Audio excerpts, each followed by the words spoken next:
মাদকাসক্তদের জন্য সরকারের বিভাগীয় পর্যায়ে পৃথক কারাগার নির্মাণের পরিকল্পনা রয়েছে বলে জানিয়েছেন স্বরাষ্ট্র উপদেষ্টা লেফটেন্যান্ট জেনারেল জাহাঙ্গীর আলম চৌধুরী। বৃহস্পতিবার দুপুরে রাজধানীর ওসমানী স্মৃতি মিলনায়তনে মাদক দ্রব্যের অপব্যবহার ও অবৈধ পাচার বিরোধী আন্তর্জাতিক দিবস উপলক্ষে আয়োজিত এক অনুষ্ঠানে প্রধান অতিথির বক্তব্যে এ কথা বলেন তিনি। স্বরাষ্ট্র উপদেষ্টা বলেন, সম্প্রতি 7টি বিভাগীয় শহরে 1400 কোটি টাকা ব্যয়ে 7টি বিভাগীয় মাদকাসক্তি নিরাময় কেন্দ্রের নির্মাণ প্রকল্প একনেকে অনুমোদিত হয়েছে। মাদকের ভয়াবহ আগ্রাসনের কারণে দেশের উন্নয়ন বাধাগ্রস্ত হচ্ছে মন্তব্য করে তিনি বলেন, যে কোনো দেশের উন্নতির প্রধান নিয়ামক হল কর্মক্ষম বিপুল যুবশক্তি।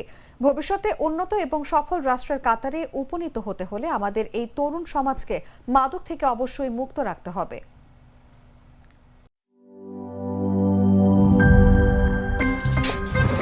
আমার একটা স্মার্ট সিদ্ধান্তে 25% গ্যাসের খরচ কমেছে। ভাবছেন কিভাবে? সাধারণ গ্যাস স্টোভ বদলে আমি এনেছি আরএফএল গ্যাস স্টোভ। এর সাইন্টিফিক নজল ও ব্রাস বার্নার ক্যাপ সমানভাবে তাপ ছড়িয়ে রান্না করে দ্রুত।